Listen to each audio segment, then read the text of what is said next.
Success സ്റ്റോറിയിലേക്ക് പ്രിയ പ്രേക്ഷകർക്ക് സ്നേഹപൂർവ്വം സ്വാഗതം.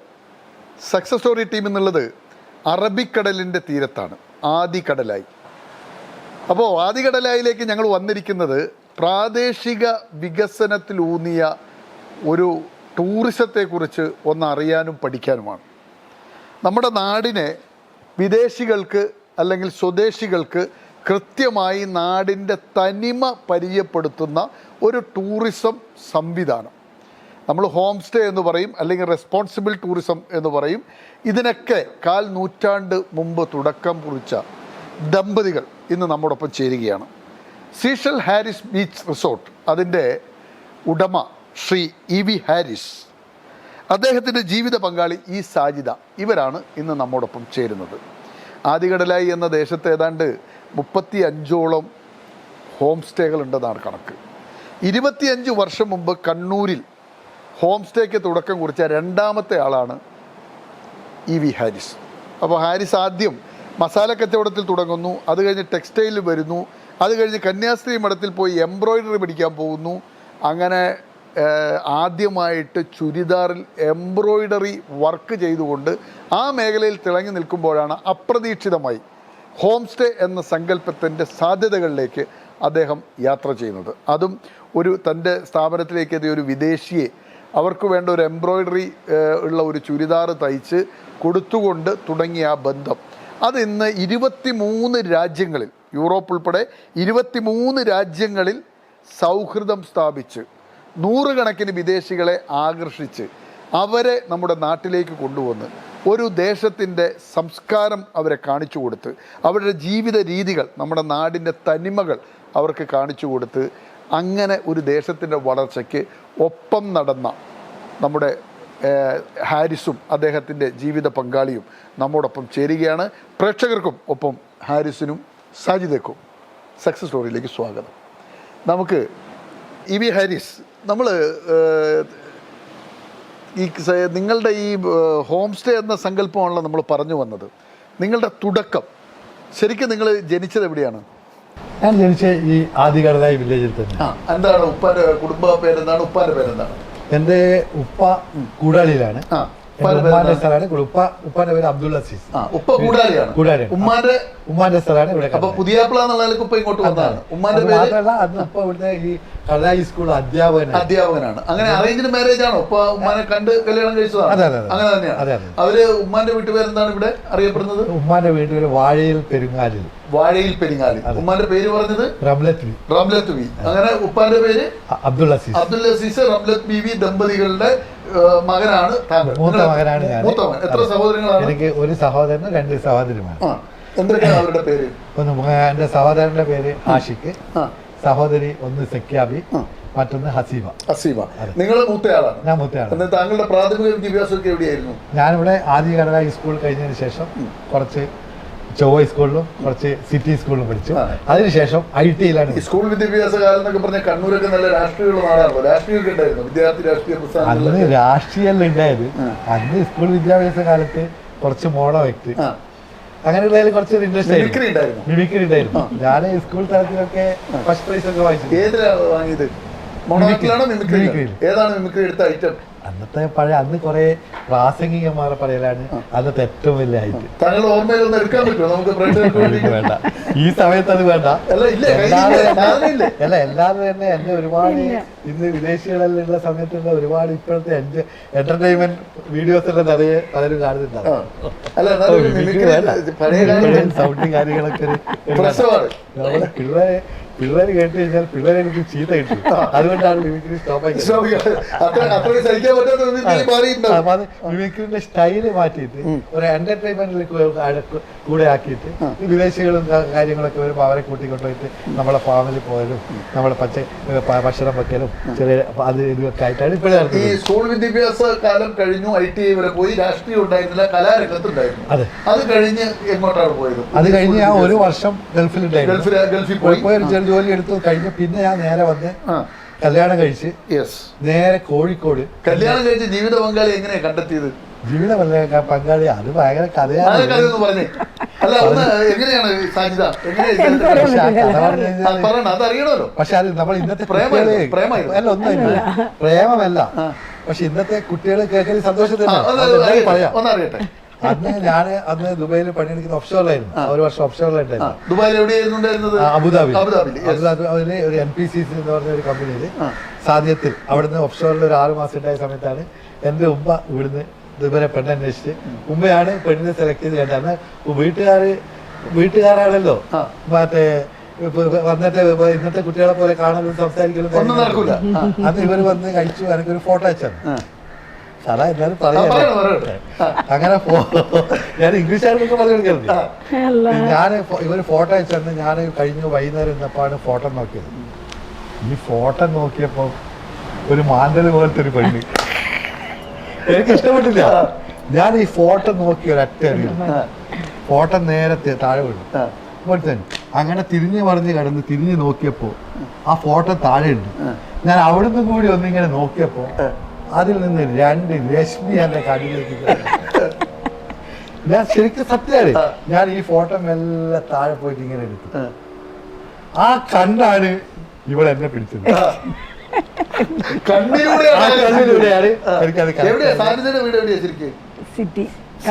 കണ്ണൂർ സിറ്റിയിൽ. ഉപ്പ നടുവിലകത്ത്. ഉപ്പാന്റെ പേരെന്താണ്? ഇബ്രാഹിം. ഉമ്മ സുബൈദ. എത്ര മക്കളായിരുന്നു നിങ്ങള്? 4 മക്കളാണ്. 3 പെണ്ണും ഒരാണ്. അവരൊക്കെ പേരെന്താണ്? എന്റെ നേരെ അനുജത്തി റാഷിദ, പിന്നെ മുർഷിദ, ഒരു ആൺകുട്ടി ബ്രദർ ഉണ്ട്. ഇദ്ദേഹത്തിന്റെ ഉമ്മയുപ്പയെല്ലാം വന്നിട്ട് എന്താ പെണ്ണ് കാണാൻ വന്നപ്പോ പറഞ്ഞത്?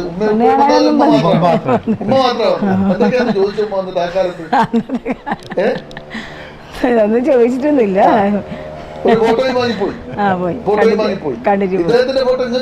അങ്ങ് വീട്ടിലൊന്നും വന്നില്ല, മാമന്റെ കയ്യിൽ ഫോട്ടോ കൊടുത്തയച്ചതാ.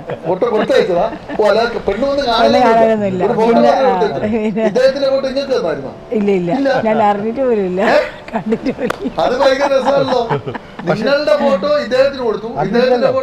അന്നൊന്നും ഇങ്ങനെ ഫോട്ടോ കൊടുത്തിട്ടൊന്നുമില്ല. പക്ഷെ അന്ന് ഞാനത് വേണ്ട എന്ന് പറഞ്ഞിട്ട് നിരസിച്ചില്ലെങ്കിൽ എനിക്ക് തോന്നുന്നു ഞാൻ ഇന്ന് ഇത്രയും സക്സസ് ആയി ഇവിടെ എത്തും തോന്നുന്നില്ല. എന്റെ ജീവിത വിജയത്തിൽ എന്റെ പങ്കാളിയായിട്ട് എന്റെ ബിസിനസ് തുടക്കം മുതൽ ഇന്നും എന്നെ സപ്പോർട്ട് ചെയ്തും എന്നെ സഹായിക്കുന്നത് ഇവളാണ്. ആ സപ്പോർട്ടാണ് എന്റെ സക്സസിന്റെ എല്ലാ കാര്യം. അതുകൊണ്ട് മാത്രമാണ് ഞാൻ ആ കഥ പറഞ്ഞത്. അപ്പൊ അങ്ങനെ ഒരു ട്വിസ്റ്റ് ഉണ്ട് അല്ലേ?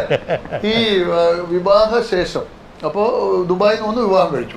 വിവാഹത്തിന് ശേഷം ആദ്യം വിവാഹത്തിന് ശേഷം അന്ന് എനിക്ക് ബിസിനസ്സിനോടൊക്കെ ഭയങ്കര താല്പര്യമായിരുന്നു. ഞാൻ വിവാഹം കഴിഞ്ഞ് നേരെ എൻ്റെ കോഴിക്കോട് നമ്മുടെ ഉമ്മന്റെ അനുജത്തിന്റെ മകൻ അവിടെ ടെക്സ്റ്റൈൽ ഷോപ്പ് ഉണ്ടായിരുന്നു. ബഷീർ എന്നാണ് അദ്ദേഹത്തിന്റെ പേര്. അദ്ദേഹം ബാങ്കിൽ വർക്ക് ചെയ്യുന്നതാണ്. എന്നാലും അവർക്ക് ഉല്ലാസ് എന്ന് പറഞ്ഞൊരു ഷോപ്പ് ഉണ്ടായിരുന്നു.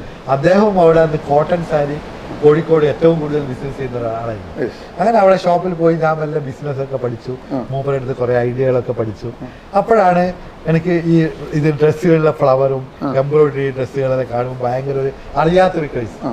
ഞാനങ്ങനെ ആ സമയത്ത് കുറ്റിച്ചിറ പോകുന്ന ഒരു വഴിക്ക്, അവിടെ കോഴിക്കോട് കുറ്റിച്ചിറ പോകുന്ന വഴിക്ക് കന്യാസ്ത്രീകൾ എംബ്രോയിഡറി പഠിപ്പിക്കുന്ന സ്ഥലമുണ്ടായിരുന്നു.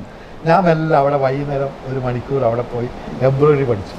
അങ്ങനെ ഒരു 5-8 മാസം, 1 വർഷം കഴിഞ്ഞപ്പോൾ നല്ല രീതിയിൽ എംബ്രോയിഡറി പഠിച്ചു. ആ എംബ്രോയിഡറി പഠിച്ച് പിന്നെ എനിക്ക് തോന്നി സ്വന്തമായിട്ടൊരു ഷോപ്പ് കണ്ണൂരിൽ ഇട്ടാൽ എന്താണ്. ഞാൻ ബഷീറാക്കാനോട് പറഞ്ഞപ്പോൾ അദ്ദേഹം സപ്പോർട്ട് ചെയ്യുകയും ധൈര്യമായി ചെയ്തോളൂ എന്ന് പറഞ്ഞു.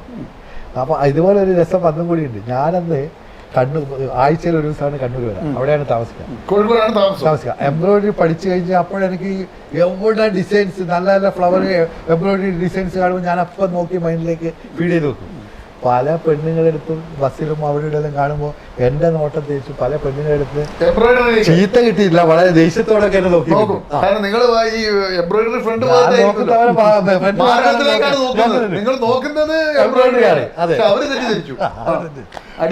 അടി കിട്ടിയിട്ടില്ല, പക്ഷെ അപ്പോഴേ അവർ നോക്കി അങ്ങനെ എല്ലാത്ത നോട്ടം നോക്കൂലല്ലോ.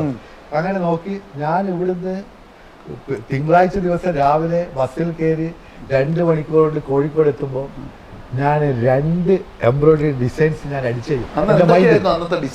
അന്ന് ഫ്രണ്ടിലേക്ക് വലിയ ഫ്ലവേഴ്സ്, ചൂടിദാറിൻ്റെ ഒക്കെ അടിയിലേക്ക് ഒരു ഫ്ലവർ, കൈൻ്റെ അത്ര ചെറിയ ചെറിയ ഫ്ലവേഴ്സ്, നമ്മൾ നാടൻ ഫ്ലവേഴ്സാണ്. അന്ന് ഇന്ന് കാണുന്ന പോലത്തെ മറ്റേ ആർട്ടിക്കൽ സ്റ്റൈലോ മറ്റുള്ള ഒന്നുമല്ല, ജോമെട്രിക്കൽ സ്റ്റൈലൊന്നുമല്ല, വെറും ഫ്ലവേഴ്സ്. പൂക്കളാണ് വസ്ത്രങ്ങൾ കൂടുതലല്ല. എംബ്രോയിഡറി നന്നായി ഈസി ആയിട്ട് ചെയ്യുന്നത് അതായിരുന്നു. പിന്നെയാണല്ലോ നമ്മൾ മെഷീൻ എംബ്രോയിഡറികൾ വന്ന് എംബ്രോയിഡറി ന്യൂ കൺസെപ്റ്റ് കണ്ടെത്തി ആളുകൾക്ക് ആ ഫ്ലവറൊക്കെ വെറുപ്പ് തുടങ്ങിയപ്പോൾ ആകുമ്പോൾ പുതിയ പുതിയ സിമ്പിൾ സ്റ്റൈലുകൾ മാറി. അപ്പോൾ അവിടുന്ന് തുടങ്ങി അങ്ങനെ ഞാൻ കണ്ണൂരിൽ വന്ന് ഒരു മെഷീൻ വെച്ചിട്ട് ഞാൻ എംബ്രോയിഡറി സ്റ്റാർട്ട് ചെയ്ത് അത് മാക്സിക്കാണ് എംബ്രോയിഡറി ചെയ്യുക. മാക്സിൻ്റെ 2 സൈഡിൽ ഓരോ ഫ്ലവർ, അതിന് ഒരു ഫ്ലവർ അടിച്ചു വെച്ച് കഴിഞ്ഞാൽ 10 രൂപ കിട്ടും. അത് സ്റ്റാർട്ട് ചെയ്തപ്പോൾ അന്ന് എണ്ണത്തെ ചൂരിദാറിൻ്റെ ഏറ്റവും കൂടുതൽ സെയിൽ ചെയ്യുന്ന ഒരു ഷോപ്പായിരുന്നു ന്യൂ സ്റ്റോറിൽ അന്നത്തെ ഓണർ അൻവർക്ക അംബിക ഒരു വേണ്ടപ്പെട്ടു. അംബിക വിളിച്ചിട്ട് പറഞ്ഞ, ആരിസ് ഞാനൊരു ചൂരിദാർ മോഡൽ തരാം, കുറച്ച് നീ കൊണ്ടുപോയിട്ട് അതിനൊരു എംബ്രോയിഡറി ചെയ്തിട്ട് അത് അടിച്ചു തരണം. അങ്ങനെ ഞാനത് അവരുടെ അടുത്ത് വാങ്ങിച്ചുകൊണ്ട് വന്ന് ഞാനത് ആ ചൂരിദാർ അഴിച്ചു, അതേപോലെ ഡിസൈൻ സ്കെച്ച് ചെയ്ത് ഞാൻ ഫുൾ എംബ്രോയിഡറി ചെയ്ത് അന്ന് തന്നെ ആ ചൂരിദാർ കട്ട് ചെയ്യാൻ വേണ്ടി സഹായിച്ചത്, കട്ട് ചെയ്ത് സ്റ്റിച്ച് ചെയ്യാനും സഹായിച്ചത്. ആ സ്റ്റിച്ച് ചെയ്ത് ഇത് അംബികാക്ക് കൊണ്ടുകൊടുത്തപ്പോൾ അംബിക്കാനെ കെട്ടിപ്പിടിച്ചുകൊണ്ട് ആരീസ് അന്ന് ആ ചൂരിദാർ 300-400 രൂപ വെക്കാണ്. അംബിക്കാൻ്റെ അടുത്ത് വന്ന് ആ തുണിയിലെടുത്ത് വന്നപ്പോൾ അന്ന് അംബിക 400-450 രൂപക്ക് ഞാൻ കൊടുത്ത ചൂരിദാർ വിട്ടിരുന്നു. അതിനുശേഷം ഒരു കെട്ട് തുണി തന്നിട്ട് പറഞ്ഞാൽ ആരീസ് ഇത് തേച്ച് നീ അടിച്ചോണ്ടായിരുന്നു, എംബ്രോയിഡറി അടിച്ചോണ്ട്. അങ്ങനെ തുണികൾ കൊണ്ടുവന്ന് ഞാൻ ഒരാളെ കൂട്ടി, 2 ആളെ കൂട്ടി, അടുത്താളെ കൂട്ടി, 3 ആളെ, അങ്ങനെ ഒരു 200 പേരെങ്കിലും എൻ്റെ കൂടെ പിന്നെ വരുന്ന വർഷങ്ങളിൽ വർക്ക് ചെയ്യാനുണ്ടായിരുന്നു. ഇത് കൂടി വന്നു. നമ്മൾ ചൂരിദാർ അടിക്കുന്നു, ദിവസം 50-100 ചൂരിദാർ കൊടുക്കുന്നു. ബോംബെ നിന്ന് വരുന്നത് മാത്രമല്ല, നമ്മളെ ചൂരിദാറൊക്കെ ഭയങ്കര ഫാസ്റ്റ് സെയിൽ. അങ്ങനെയാണ് ആളുകൾ മാറി. അപ്പോഴെനിക്കെന്നെ തോന്നി സ്വന്തമായിട്ടൊരു ഷോപ്പ് തുടങ്ങിയാണ്. അങ്ങനെ തെക്കിയിൽ തന്നെ ഒരു ചെറിയ ഫസ്റ്റ് ഫ്ലോറിലുള്ള ഒരു മാടപ്പീടിയയിൽ, ആ തെക്കി എന്ന് പറഞ്ഞാൽ വർഷാപ്പ് ഏരിയ. അപ്പോൾ ആ അവിടെ അവിടെ ഞാനൊരു മാടത്തിലുള്ള ഒരു ചെറിയ എൻട്രൻസിലേക്ക് കൂടി ഉള്ളൊരു പേടി എടുത്തു. അതിൻ്റെ ഫ്രണ്ടൊക്കെ പൊട്ടിച്ചൊരു ഗ്ലാസ്സൊക്കെ വെച്ച് എന്നോട് താഴെ ആളൊക്കെ വെച്ച്, നീ ടെക്സ്റ്റൈൽ ഷോപ്പ് ഇവിടെ തുടങ്ങിയിരിക്കുന്ന ബ്രാൻഡാണ്. എത്രയോ ആളുകൾ എന്നോട് ചോദിച്ചു, അതിൻ്റെ താഴെ പരിസരത്തുള്ളത്. ഞാൻ അവിടെ തൊടുത്ത് അടിച്ചു, ആളുകൾ വരാൻ തുടങ്ങി, ബിസിനസ് തുടങ്ങി. ഒരു വർഷമാകുമ്പോഴേക്ക് എൻ്റെ ഷർട്ട് താത്തി കച്ചവടത്തിന് വരുന്ന ഒരു ബിസിനസ്.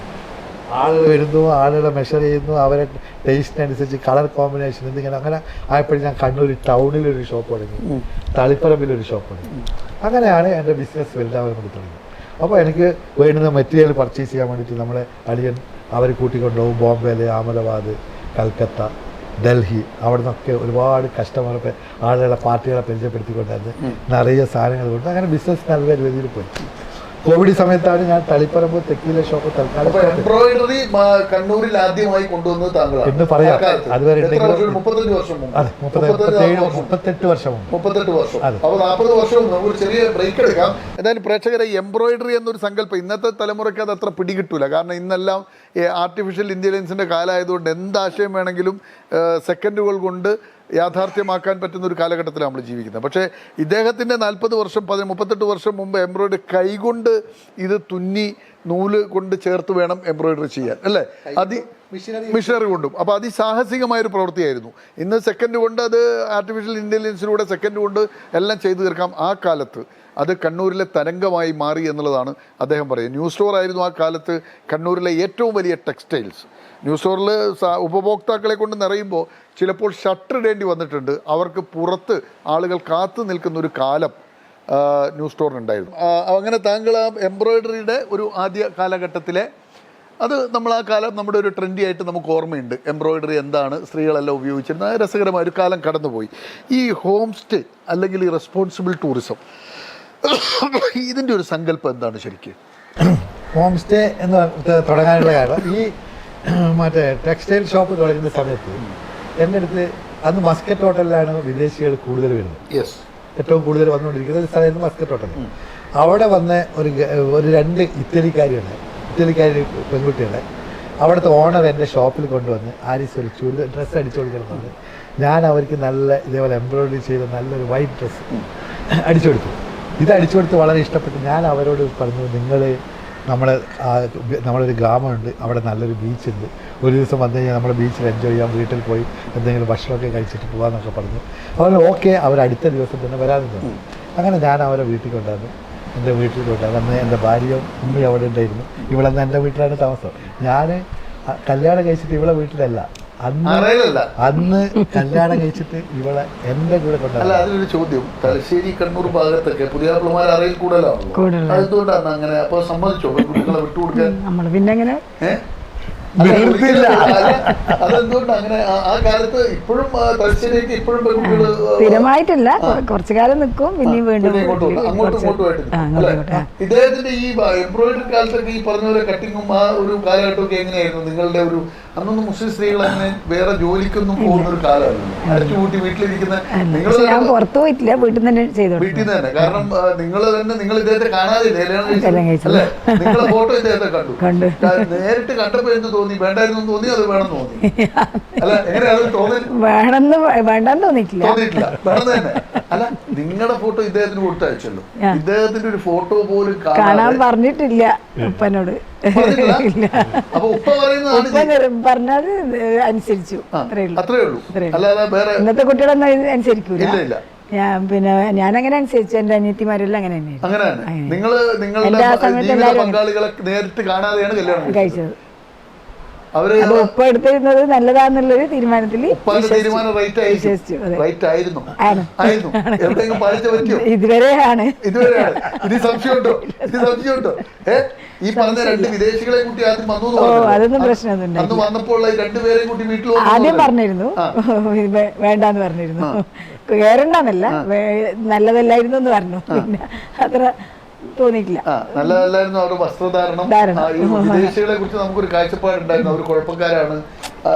ഞാൻ പറഞ്ഞുതരാം. അങ്ങനെ അവര് വന്ന് അവരെ വീട്ടിൽ കൊണ്ടുവന്ന് എൻ്റെ ഉമ്മ നല്ല പഴം പൊരിച്ചും ഇതൊക്കെ കോഫി ചായ ഒക്കെ കൊടുത്ത് അവർ വന്ന് ബീച്ചിൽ വന്ന് അവർ തിരിച്ചുപോയി. അവരെന്നോട് പിറ്റേ ദിവസം പറഞ്ഞു, ആരിസ് നമ്മളൊരു 3-4 പേരും കൂടിയുണ്ട്, നിങ്ങൾ എല്ലാവരും കൂടി ഒരു ദിവസം കൂടി നിങ്ങളെ ബീച്ചിലും ഒന്ന് വീട്ടിലും കൊണ്ടുവന്നു. അങ്ങനെ 4-ാമത്തെ ദിവസം ഇവരെല്ലാവരും കൂടി വന്ന് ഞാനിവിടെ കൊണ്ടുവന്നു, എൻ്റെ വീട്ടിൽ കൊണ്ടുവന്ന് ഉമ്മ പുറത്തിരിക്കുന്നില്ല പഠിച്ച് അവരെ ഇരുത്തി നല്ല എന്നെ അകത്തേക്ക് വിളിച്ചിട്ട് ഭയങ്കര ശകാരം. ഇവളും അതിൻ്റെ കൂടെ ഉണ്ട്. അത് പറയുമ്പോൾ രണ്ടുപേരും ഒരുമിച്ച് ഇതെന്താണിത്, അവരെന്താണ് ചെറിയ കഷ്ണം ട്രൗസർ കയ്യില്ലാത്തൊരു. അന്നത്തെ ഈ ആദികടലായി ഗ്രാമം പട്ടിക്കാട്ട് കാലത്തിലൊരു മുസ്ലിം സമുദായത്തെ ആലോചിക്കാൻ കഴിയില്ലല്ലോ. ഈ ട്രൗസർ ഇട്ടിട്ട് വിദേശികൾ ഞാൻ ഉമ്മയോട് സാധനം അവരെ ഡ്രസ്സ് ഇടാനും ഓക്കെ. പക്ഷെ ഉമ്മ നല്ല ഉമ്മയും ഇവളും കൂടി കുറെ പഴംപൊരി മാത്രമല്ല കുറെ പലഹാരങ്ങളും കാര്യങ്ങളൊക്കെ കൊടുത്ത് പോകുമ്പോൾ അവര് ഉമ്മാക്ക് ഒരു 25-30 രൂപ ഉമ്മ കൊടുത്തു. ഉമ്മ അനക്കെന്തിനാണ് പൈസ? ഞാൻ സാധാരണ അവരൊരു സന്തോഷമാണ്. അത് വന്ന് അവർ തിരിച്ചുപോയി. ഒരു മാസം കഴിഞ്ഞപ്പോൾ എനിക്ക് ഷോപ്പിൽ മെസ്സേജ് വന്നു, ഹാരിസ് നമ്മളൊരു 5-8 പേര് വരുന്നുണ്ട്, അവരെയും കൂടി നീ എന്താക്കണം, ഇവിടെ കടപ്പുറത്ത് കൊണ്ടുപോകണം, ഇത് കാണിച്ചാൽ. അതെ, അന്ന് ഫോൺ കോൾ. അന്ന് ഈ മസ്കറ്റ് ഹോട്ടലിൽ വിവരം വന്നിട്ട് അവരെൻ്റെ അടുത്ത് വന്ന് പറഞ്ഞു. മസ്കറ്റ് ഹോട്ടലിൽ ജിത്തുവിൻ്റെ അടുത്ത് വിവരം അടിച്ചു. ജിത്തു എൻ്റെ അടുത്ത് വന്ന് പറഞ്ഞു ഹാരിസ് ഇങ്ങനെ ഉണ്ട്. അന്ന് മൊബൈലൊന്നും അങ്ങനെ വലിയ സ്റ്റാർട്ട് ചെയ്ത സമയമായിരുന്നു ആ സമയം. അങ്ങനെ ഇവര് വന്നു, ഞാൻ ഇവരെ കൊണ്ടുവന്ന് വീട്ടിലെത്തി. ഉമ്മക്ക് അത് നോക്കുമ്പോൾ ഭയങ്കര സന്തോഷം. ആദ്യം ചീത്ത പറഞ്ഞ ഉമ്മ വളരെ സന്തോഷം. ഇത് ഞാൻ ഉമ്മയോട് പറഞ്ഞപ്പോൾ ഉമ്മ പറഞ്ഞ് എൻ്റെ തൊട്ടടുത്ത വീട്ടിലുള്ള അസ്മാനെയും ജാനുവിനെയും വിളിക്കാം. എന്നാൽ ഇവരന്ന് തന്നില്ലേ, എന്തെങ്കിലും ഒരു പൈസ കിട്ടിക്കഴിഞ്ഞാൽ അത് ഓർക്ക് കൊടുത്തു കഴിഞ്ഞാൽ അവർക്കൊരു ഉപകാരമാകും. അന്ന് അത് അങ്ങനെ വന്ന് ഉമ്മ ഇവർക്കൊക്കെ ഉമ്മാൻ്റെ റെസിപ്പിയൊക്കെ ഉമ്മാൻ്റെയാണ്. റെസിപ്പിയൊക്കെ ഉമ്മ ഇവരൊക്കെ കാണിച്ചു കൊടുത്ത് അവരെ കൂടി സഹായിച്ച് ഒരുപാട് ഭക്ഷണങ്ങളും കാര്യങ്ങളൊക്കെ വളരെ ഹാപ്പിനെസ് ആയി പോകുമ്പോൾ 100-200 രൂപ അവർ കൊടുത്തു. ആ കാലത്ത് കൊടുത്ത് അത് ഉമ്മ വാങ്ങിച്ചപ്പോൾ അതിന് ശേഷം എൻ്റെ മൈൻഡിൽ തോന്നി, എന്തുകൊണ്ട് എനിക്ക് നമ്മൾ ഈ ബീച്ചിൻ്റെ സൈഡിൽ ഇതുപോലെ ഒന്ന് തുടങ്ങിക്കൂടാ. അങ്ങനെയാണ് ഞാനൊരു ചെറിയൊരു വീടും സ്ഥലവും ഈ തുടങ്ങി ഇവിടെ ഹാരിസ് ഹോം സ്റ്റേ എന്ന പരിപാടി. നിങ്ങളുടെ വീട്ടിൽ എപ്പോഴെങ്കിലും നിങ്ങളുടെ തറവാട് വീട്ടിലോ അല്ലെങ്കിൽ ഇവരുടെ വീട്ടിൽ ഇവരെ വീട്ടിൽ തന്നെ എൻ്റെ വീട്ടിൽ താമസിക്കാൻ പറ്റില്ലേ? ഇവരെ വീട്ടിൽ താമസിക്കാൻ വേണ്ടിയിട്ട് കൊണ്ടുപോയില്ല, ഞാൻ ശ്രമിച്ചിട്ടില്ല. ഇല്ല, നിങ്ങളുടെ വീട്ടിൽ ആദ്യ ദിവസം വന്ന വിദേശികളുടെ താമസത്തിന്റെ എങ്ങനെയാ അതൊരു ഓർമ്മയിലുള്ളത്? ആദ്യം ഒന്ന്, ഈ വിദേശികളെ കുറിച്ച് അന്നൊക്കെ മനുഷ്യർ കരുതിയിരുന്നത് അവര് വെള്ളം ഉപയോഗിക്കാത്തവര്, ഈ പേപ്പറെല്ലാം ഉപയോഗിച്ച് പ്രാഥമിക കൃത്യങ്ങൾ നിർവഹിച്ചാൽ പേപ്പർ ഉപയോഗിക്കുന്നത്, അപ്പൊ വൃത്തിയില്ലാത്തവരാണ് അവരെ കണ്ടിരുന്നത്. അങ്ങനെയുള്ളവരാണ് നിങ്ങളുടെ വീട്ടിലേക്ക് വരുന്നത്. ഈ 5 നേരം ഒന്നുവെടുത്ത് നമസ്കരിക്കുന്ന, അത്രയേറെ വൃത്തി സൂക്ഷിക്കുന്ന ഒരു കമ്മ്യൂണിറ്റി, അത് പുരാതന കമ്മ്യൂണിറ്റിയുടെ വീട്ടിലേക്ക് ആദ്യ അതിഥികളായി എത്തിയ വിദേശികൾ ആരായിരുന്നു? ആ ഓർമ്മ എങ്ങനെയാണ് ഒന്ന് പറയാൻ പറ്റും? സത്യം അന്നത്തെ കാലത്ത് നമ്മൾ ഈ റോൾ ടിഷ്യൂ കാര്യങ്ങളൊന്നും നമുക്കൊന്നും അറിയില്ലായിരുന്നു. അപ്പൊ ഇവര് വന്നപ്പോ എന്ത് ഇവരോട് അവരോട് പറഞ്ഞ് നമ്മളെ വീട്ടിലുള്ള സാധാരണ കാര്യമാണ്. അന്ന് നമ്മുടെ അടുത്ത് യൂറോപ്യൻ ക്ലോസറ്റ് ഒന്നും ഇന്ത്യൻ ക്ലോസറ്റ് അത് പുറത്തായിരുന്നോ കക്കൂസല്ല ആ കാലത്ത്? വീടിന്റെ നമ്മളെ ശരിക്കും വീടിന്റെ പുറത്തല്ല, വീടിൽ തന്നെ ബെഡ്റൂമിലല്ല. അതെ, ബെഡ്റൂമിൽ ബെഡ്റൂമിന്റെ പുറത്ത് കോമൺ ആയിട്ട് നമ്മുടെ വീട്ടില് നമ്മള് 5-8 റൂമൊക്കെ ഉള്ള വലിയ വീടായിരുന്നു നമ്മുടെ അടുത്ത്. അന്ന് അത് നമ്മളെ ഉപ്പാപ്പ, നമ്മൾ ഇന്ന് ആലോചിക്കുന്നത് നമ്മളൊക്കെ കിട്ടുന്ന ഈ എനർജി നമ്മൾ ഉപ്പാപ്പൻ്റെ അടുത്ത് കിട്ടിയാൽ ഇപ്പോ വിശ്വസിക്കുന്നതിൽ പെട്ട. എന്തുകൊണ്ട്? അന്ന് നമ്മളെ വീട്ടിൽ 4 കക്കൂസ് ഉണ്ട്. ആ പണ്ട് കാലത്തെ വീട്ടിൽ ഒരു കക്കൂസേ ഉണ്ടാവുള്ളൂ, അത് പുറത്ത്. നമ്മളെ വലിയ വീട്ടില് 7 റൂമുള്ള വീടാണ്, ഉപ്പാപ്പ എടുത്ത വീടാണ്. 7 റൂമിൽ 4 കക്കൂസ് ഉണ്ട് പുറത്ത്. വീടിന്റെ അടുക്കള ഭാഗത്ത് 2 മറ്റു സൈഡിൽ 2. അപ്പൊ ഞാൻ ഇവരെ ഇതൊക്കെ കണ്ടി ഇതാണ് നമ്മളെ സൗകര്യം. അവരൊക്കെ അത് നോക്കി ബാത്റൂമിൽ പോ. അപ്പൊ അവര് വരുമ്പോഴേക്ക് അവർക്ക് ആവശ്യമുള്ള ടിഷ്യൂ കാര്യങ്ങൾ കൊണ്ടാണ് അവർ. ഒരു ദിവസം ഞാൻ ഇതേപോലെ വന്നു, അവരോട് പറഞ്ഞു നമ്മളെ വീട്ടിൽ ഒരു ദിവസം താമസിക്കാൻ. വേറെ അതിനുശേഷം അങ്ങനെ എന്റെ വീട്ടിൽ അവർ താമസിച്ചു. ആദ്യത്തെ ദിവസം 2 പേരെ വന്നു, ഒരു കപ്പിളാണ്. അത് ഇതേപോലെ വന്നു കഴിഞ്ഞപ്പോൾ കണ്ണൂർ ഇത് വന്നപ്പോൾ ഞാൻ ഒരു ദിവസം അന്വേഷിച്ചു ഇതേപോലെ. അതിനുശേഷം ഞാൻ ഇടയ്ക്കിടയ്ക്ക് കൊണ്ടുവരും. ഈ കഴിഞ്ഞതിന് ശേഷം ഞാൻ പിന്നെ കണ്ണൂരിൽ എന്റെ ഷോപ്പിലും പരിസരത്തും വരുന്ന ആളുകളൊക്കെ ഞാൻ ഇവിടെ കൊണ്ടുവരും. അങ്ങനെയാണ് ഒരു ദിവസം അത് കഴിഞ്ഞു. കുറച്ചൊരു 5-8 മാസം കഴിഞ്ഞപ്പോൾ ഒരു കപ്പലിനോട് ചോദിച്ചു ഇങ്ങനെ നിങ്ങൾക്ക് വേണ്ടിക്ക് വരാതെ. അവർ ഇവിടെ വന്നപ്പോൾ താമസിക്കാൻ അവർ ഹാപ്പി. ഇവിടെ വന്ന് നമ്മൾ ഭക്ഷണം കഴിച്ചപ്പോൾ താമസിച്ചു. അപ്പോഴാണ് അങ്ങനെയാണ് എനിക്ക് 1, 2, 3 പ്രാവശ്യം ഇവിടെ താമസിപ്പിച്ചത്. ഇവർക്കൊന്നും അഭിപ്രായം ഇല്ലെങ്കിലും അല്ല അന്നേരം ഇവരൊക്കെ അതിനെ അന്നത്തെ നിങ്ങളുടെ നിലപാടെന്തായിരിക്കും വന്ന് സത്യമായിട്ട് പറയണം. കാരണം നമ്മള് ഓർമ്മയിൽ വരുന്നില്ല.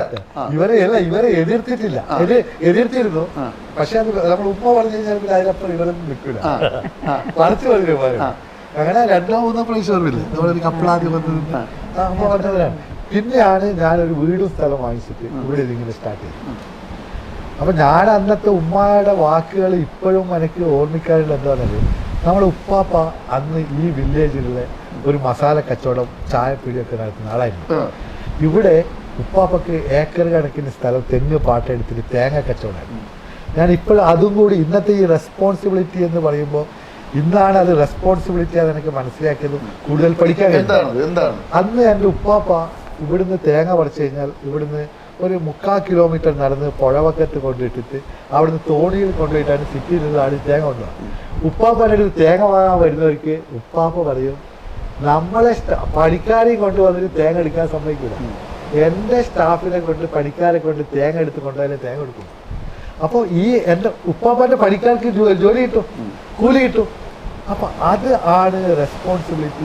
ഇന്ന് ഞാൻ റെസ്പോൺസിബിലിറ്റി സിഇഒവും അവരുടെ ക്ലാസ്സിന് പോയി കഴിഞ്ഞു. ഇപ്പൊ ഞാൻ ഒരുപാട് റെസ്പോൺസിബിൾ വർക്ക് ചെയ്തിട്ടുണ്ട്. എനിക്ക് മനസ്സിലാക്കാൻ പറ്റും റെസ്പോൺസിബിലിറ്റി ടൂറിസം എന്നത് നമ്മൾ വളരുമ്പോൾ നമ്മൾക്ക് എങ്ങനെ നമ്മുടെ പരിസരവാസികളെ നമുക്ക് നഷ്ടം വരാതെ സപ്പോർട്ട് ചെയ്യാം. ഇതാണ് റെസ്പോൺസിബിലിറ്റി. അത് ഏതെല്ലാം തലത്തിൽ ഉപയോഗപ്രദമാക്കാന്നുള്ള രൂപത്തിൽ നമ്മൾ ഇപ്പോൾ ഇവിടെ സപ്പോർട്ട് ചെയ്യുന്നുണ്ട്. അപ്പോൾ നമുക്കൊരു ചെറിയ ബ്രേക്ക് എടുക്കാം. അത് കഴിഞ്ഞ് വളരെ വിശദമായിട്ട് അതെങ്ങനെയാണ് താങ്കൾ നടപ്പിലാക്കുന്നത് എന്നുള്ളത് ഒന്ന് പറയണം. കാരണം എന്താ വെച്ചാൽ പ്രേക്ഷകരും അറിയണം, നിങ്ങൾക്കും ചെയ്യാം ഇത് നിങ്ങളുടെ നാട്ടിൽ. ഇദ്ദേഹത്തിൻ്റെ ഉമ്മാമ പറഞ്ഞപ്പോൾ ഇനി വരുമ്പോൾ തൊട്ടപ്പുറത്ത് ജാനുവിനെയും അയൽവാസികളെ 2 പേരെയും കൂടി വിളിക്കാൻ പറഞ്ഞത് അവരെയും ഇതിൻ്റെ ഗുണഭോക്താക്കളാക്കി മാറ്റുക എന്ന വിശാലമായൊരു കാഴ്ചപ്പാടാണ്. ഞാനും എൻ്റെ മക്കളും എന്നതിനപ്പുറത്തേക്ക് അയൽവാസികളെയും കൂടി അവർ ചേർത്ത് നിർത്തി. അതിലൊത്തിരി കാര്യങ്ങൾ ഹാരിസ് ചെയ്തിട്ടുണ്ടെന്ന് പറയുന്നു. ഹാരിസ് ഭായ്, എന്താ നിങ്ങളെങ്ങനെയാണ് ഈ റെസ്പോൺസിബിൾ ടൂറിസം അല്ലെങ്കിൽ റെസ്പോൺസിബിലിറ്റി ഉത്തരവാദിത്വം എങ്ങനെയാണ് നിറവേറ്റുന്നത്? അതിൻ്റെ എക്സാമ്പിൾ പറ. ഞാനിങ്ങനെ ശരിക്കും നമ്മളിവിടെ തുടങ്ങി കഴിഞ്ഞതിന് ശേഷം പിന്നെ നമ്മൾ വരുമ്പോൾ ചെറിയ നമ്മൾ ഭക്ഷണമൊക്കെ ഉണ്ടാക്കുമ്പോൾ നമ്മൾ അടുത്ത വീട്ടിൽ നിന്നൊക്കെ നല്ല നല്ല ഭക്ഷണം ഉണ്ടാക്കുന്ന ആളുകളുണ്ട്. അവരെടുത്ത് ഈവനിങ്ങിൻ്റെ ടീ, സ്നാക്സ്, രാവിലത്തെ പലഹാരത്തിൻ്റെ കൂടെയുള്ള ഇതൊക്കെ.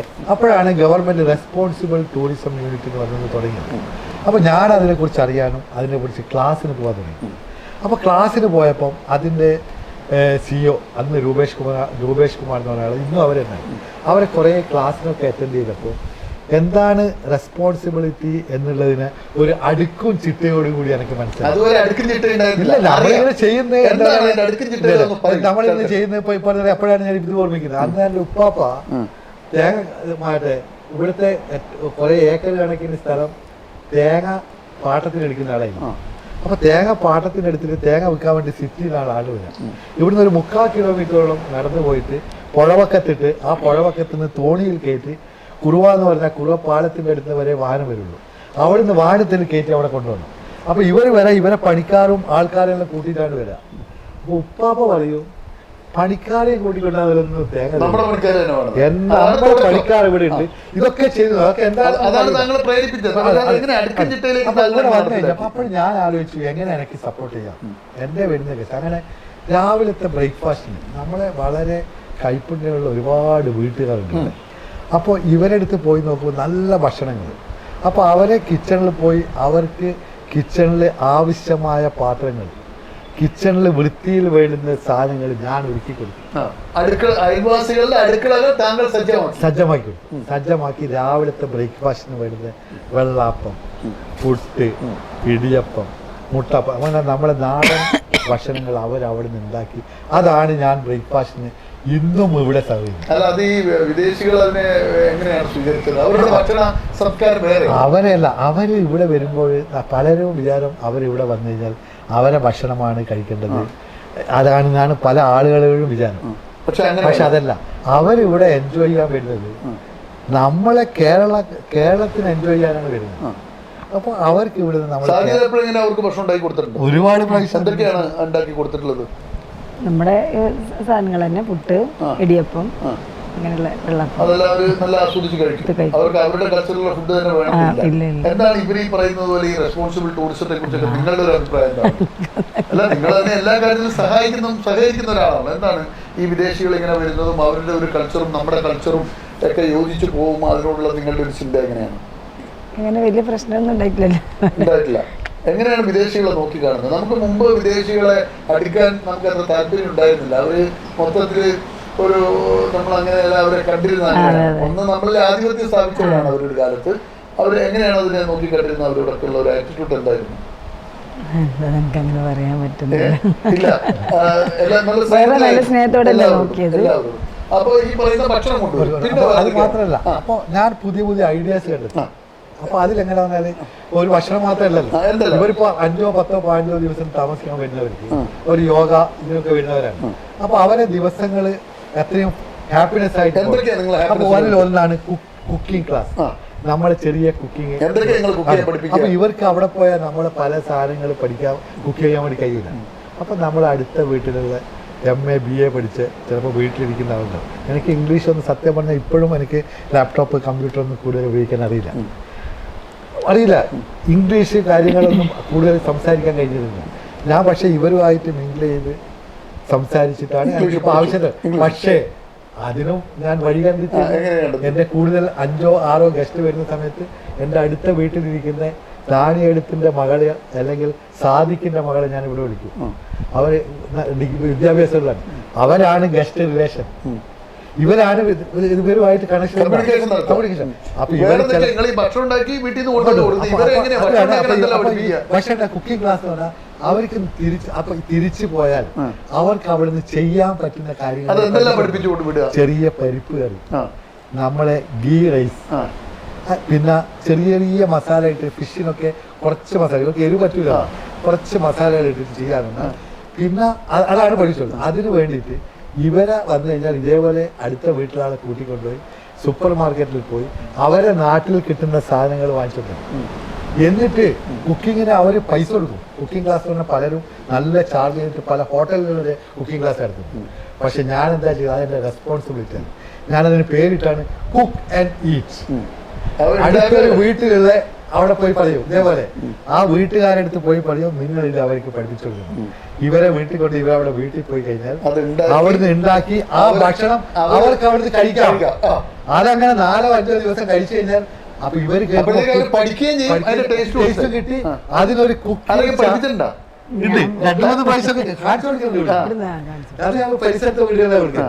അപ്പൊ അത് പഠിച്ചു കഴിഞ്ഞാൽ അതിനൊരു ചാർജ് ഒന്നല്ല, ഇവര് സന്തോഷകരമായിട്ട് ഇവർക്ക് 4,000, 5,000, 10,000 രൂപ. അപ്പൊ നിങ്ങൾ അയൽപക്ക വീട്ടുകളിൽ നിന്ന് ഭക്ഷണം ഉണ്ടാക്കി ഇവർക്ക് കൊടുത്തു, അതിലൂടെ അവരെ സഹായിക്കുന്നു. അതെ. കുക്കിംഗ് ക്ലാസ്സിലൂടെ അഭ്യസ്തര വിദ്യാർത്ഥിയായ പെൺകുട്ടികൾ അവരെ ഭക്ഷണം ഉണ്ടാക്കാൻ പഠിപ്പിക്കുന്നു. പിന്നെ എന്തെല്ലാം പിന്നെ നാടൻ കലകൾ, നാട്ടിൽ സ്കൂളിലുള്ള ഫസ്റ്റ് പ്രൈസ് കിട്ടിയ മോഹിനിയാട്ടം, കുച്ചിപ്പിടി, ഭരതനാട്യം, ഒപ്പന, ഇതൊക്കെ നമ്മുടെ വില്ലേജിലുള്ള ആളുകളെ കുട്ടികളെ അവർ അതിനൊന്നും ഒരു പ്രൊഫഷണൽ ഡാൻസേഴ്സിനെ ഞാൻ ഇന്ന് വരെ കൊണ്ടുവന്നിട്ടില്ല. ഇവരെ കുട്ടികളെ അല്ലെങ്കിൽ അത് ചെയ്യുന്നവരെ കൊണ്ടുവന്നിട്ട് ഞാൻ ഈ വരുന്ന ഗസ്റ്റുകൾക്ക് ഒരു ഇൻട്രഡക്ഷൻ കൊടുക്കും. ഇത് എൻ്റെ വില്ലേജിലുള്ള കുട്ടികളാണ്, ഇവർ സ്റ്റേജ് പെർഫോമൻസ് അല്ല. അപ്പൊ ഇവരൊരു ഹാപ്പിനെസ്സിന് ചെയ്താണ്. അതെന്താന്ന് കേട്ടപ്പോൾ ഇവരോട് എന്തെങ്കിലും കൊടുക്കണോ വിളിക്കണമെന്ന് നമ്മൾ പറയില്ല. പക്ഷെ എല്ലാം കഴിഞ്ഞാൽ അവർ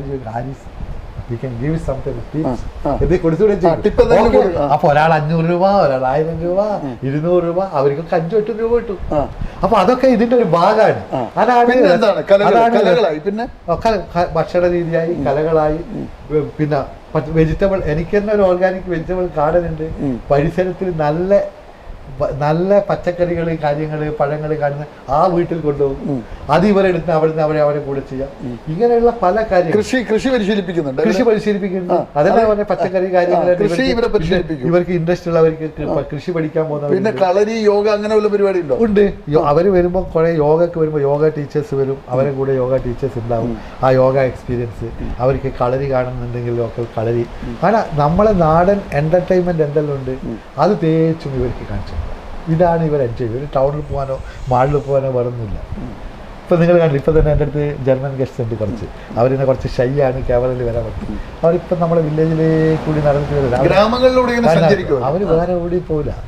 അവർ ഈ അവരെന്താണല്ലോ, അവർ ഒരു വർഷത്തെ ജോലി അവിടെ നിന്ന് കഴിഞ്ഞിട്ട് ഒരു മാസത്തെ ലീവിന് നമ്മളിവിടെ വന്നിട്ട് എനർജി സേവ് ചെയ്യുന്നതാണ്. അവർക്ക് ഫ്രഷ് എയർ, അവർ ഗ്രാമങ്ങളിലൂടെ ടൗണിലേക്ക് പോയില്ല. പൊല്യൂഷൻ കാര്യങ്ങളൊന്നും അവർക്ക് വേണ്ട. നമ്മളെ ഗ്രാമങ്ങളിലേക്ക് പോയി എത്രയോ പ്രാവശ്യം ഞാനീ പറയുമ്പോൾ ഒരു കഥ ഞാൻ പറയാം. നമ്മളിത് നടന്നു വന്ന ഒരു വിദേശി, അവർ രണ്ടുപേരിങ്ങനെ പെണ്ണുങ്ങൾ കല്ലിലിട്ടിട്ട് തുണി ഇറക്കുന്നു. അത് ഇവർക്ക് ഭയങ്കര കൗതുകം. ഇവർ പോയി എന്താണ് അവരോട് സംസാരിച്ച് അവരെ നമ്മൾ വാഷിംഗ് മെഷീനിലല്ല. അപ്പോൾ അവരെ മൈൻഡ് എന്നോട് അവരൊന്ന് പറയാം അലക്കി. അത് കഴിഞ്ഞപ്പോൾ ഇവർ ഫോട്ടോ എടുത്ത് ആ വീട്ടുകാർ അവരോട് പറഞ്ഞ് ചെറിയ വീട് ഇരിക്കുമെന്ന് പറഞ്ഞ് അവർ വീട്ടിൻ്റെ മുമ്പിൽ അവിടെ കൊണ്ട് ഇരുത്തുമ്പോൾ ഇവരിട്ട ആ ഒരു മാക്സി കൊണ്ട് സ്റ്റൂള് തുടച്ചിട്ട് അവിടെ ഇരുത്തി. എന്നിട്ട് അവിടെ നിന്ന് ഒരു ഗ്ലാസ് ലൈമ് കൊണ്ടുവന്നപ്പോൾ ലൈമിൽ തന്നെ തുള്ളി മറിയുമ്പോൾ അവർ ചെരിഞ്ഞ് നിന്നിട്ട് ആ മാക്സി കൊണ്ട് തന്നെ അതിൻ്റെ ഗ്ലാസിൻ്റെ അടിവശം തുടങ്ങിയിട്ട് ഇവർക്ക് കൊടുത്തു. ഇവരെന്നോട് പറഞ്ഞ് റിയൽ ഹോസ്പിറ്റാലിറ്റി എന്ന് പറഞ്ഞത് എനിക്ക് തോന്നിയത്, ഹാർട്ടിൽ തോന്നിയത് അപ്പോഴാണ്. ഞാൻ വരുമ്പോൾ വലിയ സ്റ്റാർ ഹോട്ടലിലൊക്കെ പോയിട്ടുണ്ട്. അവിടെ നിന്ന് വരുമ്പോൾ ഡൽഹിയിൽ താമസിച്ചത്. അവിടെ കോട്ടും സൂട്ടും എല്ലാം ഇട്ടിട്ട് തന്നെ ഭയങ്കര ട്രീറ്റ് ആയിരുന്നു. ഒന്നുമില്ല, ഫുൾ. പക്ഷേ അതിലും വലിയൊരു ഹോസ്പിറ്റാലിറ്റി, ഹൃദയത്തിൽ നിന്നുള്ള അതാണ് നമ്മുടെ വില്ലേജ് എക്സ്പീരിയൻസ്. അലക്കുന്നത് വരെ അവർക്കൊരു എക്സ്പീരിയൻസ്. അതുകൊണ്ടാണ് ഈ വിദേശികൾ തേച്ചും നമ്മുടെ കേരളത്തിൽ എവിടെ ആയിക്കഴിഞ്ഞാൽ ഇന്ന് ഈ ഹോം സ്റ്റേ സംരംഭങ്ങൾ തിരഞ്ഞെടുക്കാൻ കാരണം എന്താണെന്ന് നാടൻ ജീവിത രീതിയാണ് അവരെ എൻജോയ്മെൻറ്റ്. അതിൽ നിന്നാണ് അവർക്ക് ഹാപ്പിനെസ് കിട്ടുന്നത്. ഫ്രഷ് എയർ, ഫ്രഷ് ലൈഫ്, ടൗണിൻ്റെ പൊല്യൂഷൻ ബാധകളിലും മാറിക്കുന്നത്. ഈ സാരിത, ഒരു ചോദ്യം, ഈ വിദേശികളായിട്ടുള്ള ഇടപഴകലാണല്ലോ. എത്ര രാജ്യങ്ങളിലെ വിദേശികൾ ഇപ്പം വന്നിട്ടുണ്ട്? 20-25 രാജ്യങ്ങളിലെ വിദേശികളോട്. ഈ വിദേശികളായിട്ടുള്ള സൗഹൃദം, വിദേശികൾ ഭയങ്കര ഓപ്പൺ മൈൻഡഡ് ആയിട്ടുള്ള ആളാണ്. ആരെങ്കിലും കയറി ലൈൻ അടിച്ചിട്ടുണ്ടോ? കാരണം അവിടെ ദാമ്പത്യം എന്ന് പറഞ്ഞാൽ കാലാകാലം നീണ്ടു നിൽക്കുന്ന ഒന്നല്ല. അവിടെ എപ്പോ വേണമെങ്കിൽ പിരിയാം. ഇത്തവണ വരുന്ന സുഹൃത്തായിരിക്കില്ല, അടുത്ത തവണ ഒരു പെണ്ണിന്റെ കൂടെ ഉണ്ട്, അല്ലെങ്കിൽ ഒരു ആണിന്റെ കൂടെ അങ്ങോട്ടും ഉണ്ട്. എപ്പോഴെങ്കിലും അങ്ങനെ ഒരു സംശയം തോന്നിയിട്ടുണ്ടോ? തോന്നിയിട്ടില്ല. സംശയത്തൊക്കെ ഒന്നുമില്ല. ഹാരിസ് ഭായ്, അങ്ങനെ വല്ല പ്രണയവും കഴിഞ്ഞിട്ടുണ്ടോ? ഇത്രയധികം വിദേശികൾ പ്രേമിച്ചിട്ടുണ്ട് ഏതെങ്കിലും വിദേശികൾ? ഇല്ല, പറയാൻ ശരിക്കും ഒരു പേടിയൊന്നുമില്ല. നമ്മളെപ്പോഴും വളരെ അടുത്ത് എന്നെ എത്രയോ വിദേശികൾ കിസ്സൊക്കെ ചെയ്തിട്ടുണ്ട്. പക്ഷെ അപ്പോഴൊന്നും നമുക്ക് തോന്നുന്നത് വേണ്ടാത്ത, അതെ, അവിടെ മുമ്പ് തന്നെ പറഞ്ഞത്, അപ്പോഴൊക്കെ നമുക്ക് തോന്നുന്നത് വേണ്ടാത്ത ചിന്തയല്ല. നമ്മുടെ ഇവിടെ ആളുകളുടെ കൾച്ചർ എന്താണെന്നാല്, ഒരാൾ ചെറിയ ഡ്രസ്സ് അതിട്ട് കഴിഞ്ഞാൽ ഓരോ വേഷവിധാനത്തിലൊക്കെ അത് നോക്കുക, അതൊന്നുമല്ല. അവർക്ക് നമ്മൾ അവരോട് ഇടപഴകി നിൽക്കുമ്പോൾ അവർ നമ്മളെ റീഡ് ചെയ്യും. അപ്പം നമ്മൾ വിചാരിക്കുന്നതാണ് ഈ ടൗസർ ഇട്ട് നമ്മളെ തോളിലെല്ലാം കഴിഞ്ഞ് വർത്താനം പറഞ്ഞ് വേണ്ടാത്ത രീതിയിലാണ് നമ്മളെ പെരുമാറുന്നത് അറിഞ്ഞാൽ നമ്മൾ എന്ത് കൊടുത്ത് എന്ത് ചെയ്യാൻ അവരെ സ്വഭാവമേ മാറൂല്ലേ. അവർ നമ്മളറിയാത്ത, അവരെന്താ അറിയോ, അവർ ഓപ്പൺ മൈൻഡിൻ്റെ ആളാണ്. അവർക്കൊരാളെ ഇഷ്ടപ്പെട്ട് അവരെ ഇതായി കഴിഞ്ഞാൽ അവർ നേരെ വന്നിട്ട് അവരോട് ചോദിക്കും. അപ്പോൾ അതിൻ്റെ എക്സ്പീരിയൻസ് തന്നെ എനിക്കുണ്ട്. ഇവിടെ പല വിദേശികളും വരുന്ന അവർ കപ്പിൾസ് അല്ല, അവർ കല്യാണം ഫ്രണ്ട്സ് വന്നിട്ട് 1 വർഷം 2 വർഷം അവർ ട്രിപ്പ് ചെയ്ത് അവരെ ലൈഫിൽ കല്യാണം ചെയ്ത് കഴിഞ്ഞാൽ നമുക്ക് ജീവിതം മുന്നോട്ട് കൊണ്ടുപോകാൻ പോകുന്ന പഠിച്ചതിന് ശേഷമാണ് അവർ കല്യാണം കഴിക്കുന്നത്. അല്ലാതെ നിങ്ങളെ കാണാതെ ഒരു കല്യാണം റൂമിൽ കിടന്നുറങ്ങിയിട്ട് ചില സമയത്ത് ചില കപ്പിൾ ഫാമിലി വരെ റൂമിൽ കിടക്കുമ്പോൾ ട്വിൻ ബെഡാണ്, നമ്മളെല്ലാം ട്വിൻ ബെഡാണ്, ബെഡുകൾ മാറി സെപ്പറേറ്റ് കിടക്കാം. ഈ വരുന്ന കപ്പിളും പലരും അവർ മാറിയ ബെഡിൽ കിടക്കുക. അവരൊരു റൂമിൽ കിടന്ന് വിചാരിച്ചിട്ട് നമ്മൾ വിചാരിക്കുന്നത് വേണ്ടാത്ത ലൈഫാണ്, ആരും അറിയാത്ത. അതേക്കുറിച്ച് നമുക്കൊന്ന് അറിയണമായി. വിദേശികളുടെ ഒരു വ്യക്തിത്വം, അവരുടെ ഒരു ക്വാളിറ്റി ഹാരിസ് പറയുന്ന കേട്ടല്ലോ.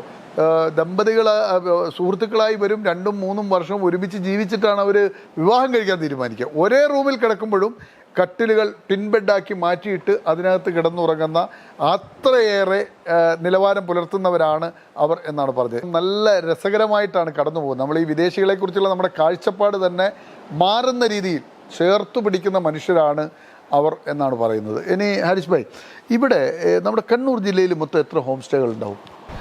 കണ്ണൂർ ജില്ലയിൽ എനിക്ക് തോന്നുന്നു ഒരു 10-70 ഹോം സ്റ്റേ, 10-65 ജില്ലാ പ്രസിഡന്റ് അല്ലേ? അതെ അതെ. ഈ സംഘടന വന്നിട്ട് എത്ര കാലമായി? സംഘടന നമ്മളിപ്പോൾ ഇവിടെ ആയിട്ട് ഒരു 5-8 വർഷമായി. അത്ര സ്ട്രോങ് ഇല്ല, കുറച്ച് കുറവാണ്. നിങ്ങൾ ഈ ഏരിയയിൽ എത്ര? നമ്മളെ ശരിക്കും ഏറ്റവും കൂടുതൽ ഹോം സ്റ്റേ ഉള്ളത് നമ്മളെ ഈ ആദികടലായി മുതൽ മുഴപ്പിലങ്ങാട് വരെ എത്തുന്ന ഇവിടെയാണ്. എന്താണെന്ന് പറഞ്ഞു കഴിഞ്ഞാൽ ഈ ഭാഗങ്ങളിലാണ് കണ്ണൂരിൽ നിന്ന് വരുന്ന 90% വിദേശികളും വന്ന് താമസിക്കുന്ന സ്ഥലം. ഇത് അവർ തന്നെ വന്ന് സെലക്ട് ചെയ്ത് കണ്ടെത്തുന്നതാണ്. ഇവിടെയാണല്ലോ ഈ 35 സ്റ്റേകൾ ഏറ്റവും കൂടുതൽ വിദേശികൾ വരുന്നത്. ഇവിടുത്തെ നാട്ടുകാർക്ക് ഈ വിദേശികളുള്ള അവരുടെ ഒരു ആറ്റിറ്റ്യൂഡ് അതാണ്. ഈ വിദേശികൾ അവർ തന്നെ ആണ് നമ്മുടെ ഈ ബീച്ചിൻ്റെ ഏറ്റവും നല്ല ബീച്ച്, പ്രൈവറ്റ് ബീച്ച്. 2017 ലോൺലി പ്ലാനറ്റിൽ ഏഷ്യയിലെ 3ാം സ്ഥാനത്തേക്ക് തിരഞ്ഞെടുത്ത ഒരു ബീച്ചാണ് ഈ തോട്ടട ബീച്ച്. തോട്ടട ബീച്ച് എന്ന് ആദികടലായി തോട്ടട കഴിയുന്ന ഈ ഏരിയകൾ. അത് ഇവിടെ വന്ന വിദേശികൾ 2017 മുമ്പേ വന്ന പല വിദേശികൾ ഈ നമ്മുടെ ഈ നാട്ടിൽ വന്ന് വെറും ബീച്ച് മാത്രമല്ല അതിൻ്റെ ഹൈലൈറ്റ്. ഇവിടുത്തെ ബീച്ച്, ഇവിടുത്തെ ഗ്രാമം, ഇവിടുത്തെ ഗ്രാമവാസികൾ, ഇവിടെ നാട്ടുകാർ, അവരിവിടെ വന്ന് നാട്ടിലിടപഴകി നാട്ടുകാരോടുള്ള അവരുടെ സംസാരവും അവരുടെ ഫ്രണ്ട്ഷിപ്പും ഇതെല്ലാം കണക്കിലെടുത്തിട്ട് അവരെഴുതിയ റിവ്യൂലാണ്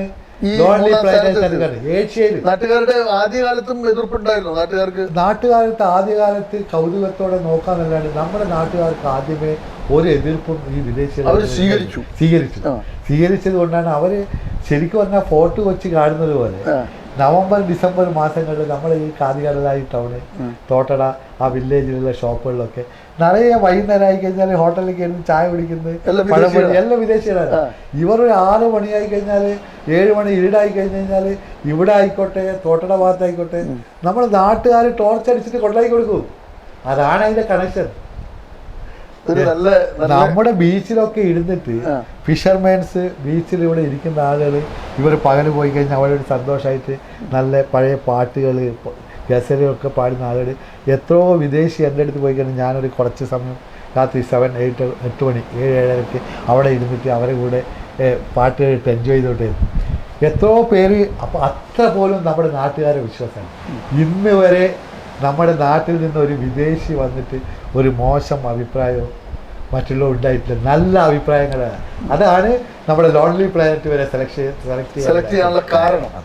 ഈ വിദേശികളുടെ അവരെങ്ങനെയാണ്, ഓൺലൈൻ വഴിയാണോ, എങ്ങനെയാണ് അവരുടെ കസ്റ്റമർ സർവീസ് ഒക്കെ? സത്യം പറഞ്ഞാൽ ഇപ്പോഴും എനിക്ക് തോന്നുന്നത് ഇപ്പോഴും ഈ ഭാഗത്ത് വരുന്ന ഒരു 75-80% റെഗുലർ കസ്റ്റമറാണ്. കഴിഞ്ഞ 10-25 വർഷങ്ങളിൽ വന്ന കസ്റ്റമറാണ് വീണ്ടും വീണ്ടും വീണ്ടും വന്നുകൊണ്ടിരിക്കുന്നത്. അപ്പൊ അവർ വന്നു കഴിഞ്ഞാൽ 5, 10, 11 ഒരു മാസത്തോളൊക്കെ താമസിക്കുന്ന വിദേശികൾ. നിങ്ങൾ ഇത്തരം ഈ ഹോം സ്റ്റേ പോലുള്ള ഈ റെസ്പോൺസിബിലിറ്റി ടൂറിസം പോലുള്ള സംഭവങ്ങളുള്ള ഗവൺമെന്റിന്റെ ആറ്റിറ്റ്യൂഡ് എങ്ങനെയാണ് ശരിക്കും? ഗവൺമെന്റ് ശരിക്കും പറഞ്ഞു കഴിഞ്ഞാൽ ഹോം സ്റ്റേ സംരംഭത്തിന് നമ്മുടെ ടൂറിസം മിനിസ്റ്ററൊക്കെ ഭയങ്കര പ്രൊമോഷനാണ് കൊടുക്കുന്നത്. പ്രാദേശികമായിട്ട് ഇപ്പോൾ നമ്മുടെ പല ഡിസ്ട്രിക്റ്റുകളിലും നമ്മുടെ നല്ല നല്ല ഏരിയകളെയും സ്ഥലങ്ങളിലെയും അവിടെയുള്ള ടൂറിസം ഉദ്യോഗസ്ഥന്മാർ അത് മനസ്സിലാക്കുന്നില്ല എന്നുള്ള കാര്യത്തിൽ ഒരു വിഷമമുണ്ട്. ഗവൺമെൻറ്റിന് അതിൽ കൂടുതലൊന്നും ചെയ്യാൻ കഴിയില്ല, ഗവൺമെൻറ്റിന് സപ്പോർട്ട് ചെയ്യാൻ പറ്റില്ല. പക്ഷേ നമ്മൾ ഈ തോട്ടട എന്താണ്, ഈ ഈ ഈ തോട്ടട ഏരിയ കണ്ണൂർ ഡിസ്ട്രിക്റ്റിൻ്റെ ഏറ്റവും നല്ല സിറിൻ ബീച്ചുകളും വിദേശികൾ ഏറ്റവും കൂടുതൽ വരുന്ന ഒരു ബീച്ചും കൂടുതലാണ് എന്നുള്ളത് നമ്മൾ ഉദ്യോഗസ്ഥന്മാർ മനസ്സിലാക്കാനുണ്ട്. അതിൻ്റെ ഒരു ഉദാഹരണം ഞാൻ പറഞ്ഞു. നമ്മളടുത്ത് ഇപ്പോൾ ഗവൺമെൻറ്റിൻ്റെ നല്ലൊരു പദ്ധതിയാണ് തീരദേശ റോഡ്. ഈ തീരദേശ റോഡ് നമ്മൾ ഈ വഴിയിലേ വന്ന് തോട്ടട, കിഴുന്ന, ഏര മുതലായ ബീച്ചിൻ്റെ പരിസരത്ത് കൂടിയാണ് പോകുന്നത്. ശരിക്കും പറഞ്ഞാൽ ആ തീരദേശ റോഡ് പ്രാബല്യമായാൽ ഈ ഇതുവരെ വന്നു കൊണ്ടിരിക്കുന്ന വിദേശ ടൂറിസ്റ്റുകളുടെ ഒഴുക്ക് വളരെ കുറയുന്നുള്ള കാര്യത്തിൽ ഒരു സംശയമില്ല. അതിന് പകരം നമ്മളെല്ലാവരും ചേർന്ന് മിനിസ്റ്റർക്കൊക്കെ ഒരു മെമ്മോറാണ്ടം കൊടുത്തിട്ടുണ്ട്. തീരദേശ റോഡ് യാഥാർത്ഥ്യമാകണം, ഗവൺമെൻറ്റിൻ്റെ ഒരു വികസന പദ്ധതിയാണ്. അതിനെ ലേശം മാറ്റി കുറച്ച് കിഴക്കോട്ടേക്ക് പോയി ബീച്ചിൽ നിന്ന് കുറച്ച് ദൂരെ ഒരു റോഡിനോട് ചേർത്ത് പോയി കഴിഞ്ഞാൽ ഇതിൻ്റെ ഈ പവിത്രത നിലനിർത്താൻ വേണ്ടി പറ്റും. അതിന് നമ്മൾ അതാണ് പറഞ്ഞത്, ഈ ഉദ്യോഗസ്ഥന്മാർക്ക് അത് മനസ്സിലാക്കാനില്ല. അവരത് പറഞ്ഞ് മനസ്സിലാക്കേണ്ടതുണ്ട്.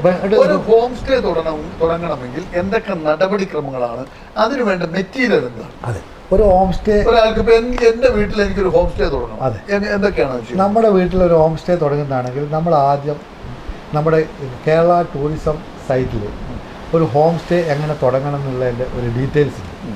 അത് ഡൗൺലോഡ് ചെയ്ത് കഴിഞ്ഞാൽ നമ്മൾ റൂം ഒരുക്കുക, റൂമിനൊരു സ്റ്റാൻഡേർഡ് സൈസ്, ബാത്റൂമിനൊരു സൈസ്. അത് പഴയ ഹെറിറ്റേജ് വീടുകളൊക്കെ ആണെങ്കിൽ പണ്ടത്തെ ബാത്റൂം റൂമുകളൊക്കെ അതിനൊരു എക്സെപ്ഷൻ ഉണ്ട്. അല്ലാത്ത വീടുകൾ ആ സൈസ് ചെയ്ത് കഴിഞ്ഞാൽ നമുക്ക് തദ്ദേശ സ്വയംഭരണ സ്ഥാപനത്തിൽ നിന്ന് ഒരു റെസിഡൻഷ്യൽ സർട്ടിഫിക്കറ്റ് മാത്രമേ ഇവിടുന്ന് പഞ്ചായത്തിന് വേണ്ടി. ബാക്കി ക്ലാസിഫിക്കേഷൻ തരുന്നത് ടൂറിസം ഡിപ്പാർട്ട്മെൻറ്റാണ്. പിന്നെ നമ്മളൊരു പോലീസ് ക്ലിയറൻസ്, പിന്നെ ഒരു സൈറ്റ് പ്ലാൻ, ചെറിയ ചെറിയ കാര്യങ്ങളാണ്. ഇതൊക്കെ ചെയ്ത് നമ്മൾ ഇപ്പോൾ ഓൺലൈനിലേക്ക് കൂടി, പണ്ടൊക്കെ മാനുവലായിട്ടാണ് കൊടുക്കുന്നത്, ഓൺലൈനിലേക്ക് കൂടി അത് സബ്മിറ്റ് ചെയ്ത് കഴിഞ്ഞാൽ അവരൊരു ഗ്രൂപ്പ് വന്ന് നമ്മളവിടെ പ്ലേസും നമ്മളെ റൂംസും എല്ലാം പരിശോധിച്ച് അവർ ഇൻസ്പെക്ഷൻ ചെയ്ത് നമുക്കൊരു ക്ലാസിഫിക്കേഷൻ തരും. ഇതാണ് ഇതിനുള്ളത്. അപ്പോൾ അത് നമ്മുടെ പഞ്ചായത്ത്, പല പഞ്ചായത്തുകളിലും പല കോർപ്പറേഷനിലും ഈ ഉദ്യോഗസ്ഥന്മാർക്ക് എന്താണ് ഹോം സ്റ്റേ എന്നറിയില്ല. ഒരു 2 ഇംഗ്ലീഷ് താമസിക്കുന്ന വീടിന് ഒരു പറയും റിസോർട്ടിലാണ്. ഈ റിസോർട്ടും ഹോം സ്റ്റേ തമ്മിലുള്ള ഡിഫറൻസ് എങ്ങനെയാണ്? റിസോർട്ട് എന്ന് പറഞ്ഞു കഴിഞ്ഞാൽ ഒരു മിനിമം റൂംസ് വേണം, അതിനുള്ള ഒരുപാട് ഫെസിലിറ്റികൾ വേണം. ഹോം സ്റ്റേ നമ്മൾ വീടാണല്ലോ. ഹോം സ്റ്റേ അതിൻ്റെ തൊട്ട കാറ്റഗറിയാണ് സർവീസ് വില്ല.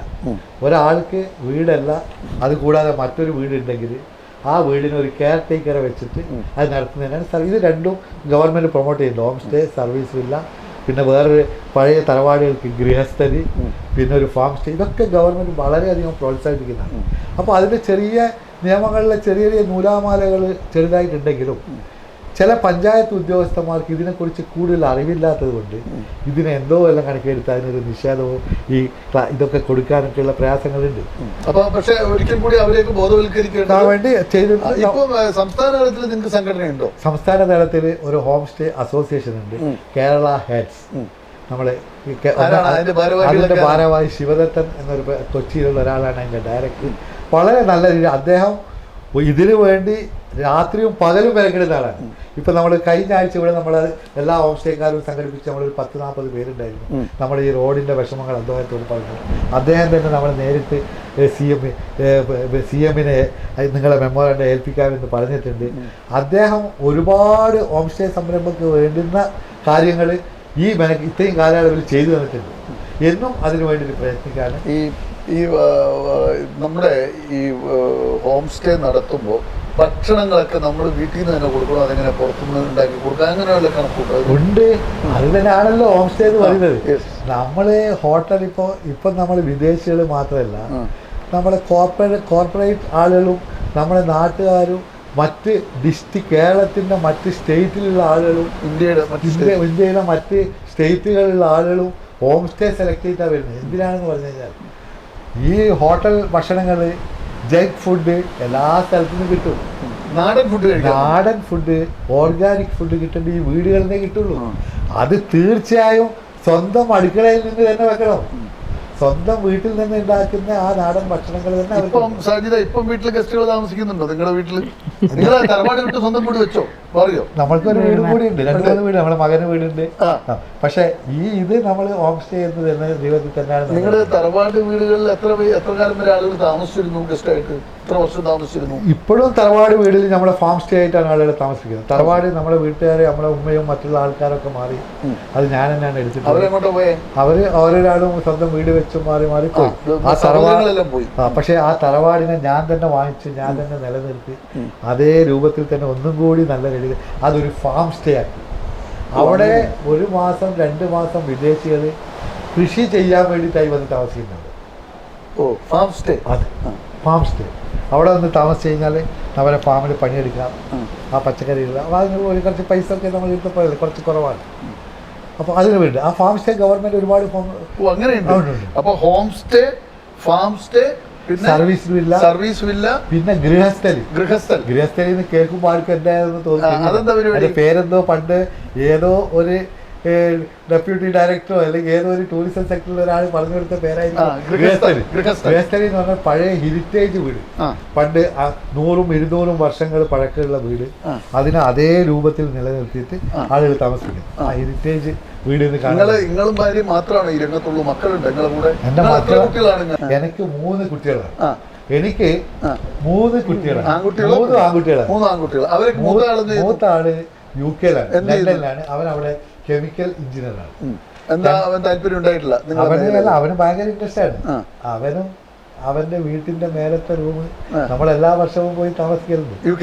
നമ്മളവിടെ പോയി താമസിക്കുന്നതിന് ശേഷം അവനും ഹോം സ്റ്റേ പോലെ ചെയ്താൽ എന്താ ആലോചിക്കുന്നുണ്ട്. ഇഷ്ടംപോലെ ഹോം സ്റ്റേ ആണ്. ഞങ്ങൾ അവിടെ പോയി കഴിഞ്ഞാൽ പല ഏരിയ സ്ഥലങ്ങളിലും പോയിട്ട് ഹോം സ്റ്റേകളാണ് നമ്മൾ താമസിക്കുന്നത്. ഞാനിപ്പോ ഒരു 2 മാസം ഞാനും ഭാര്യ അവിടെ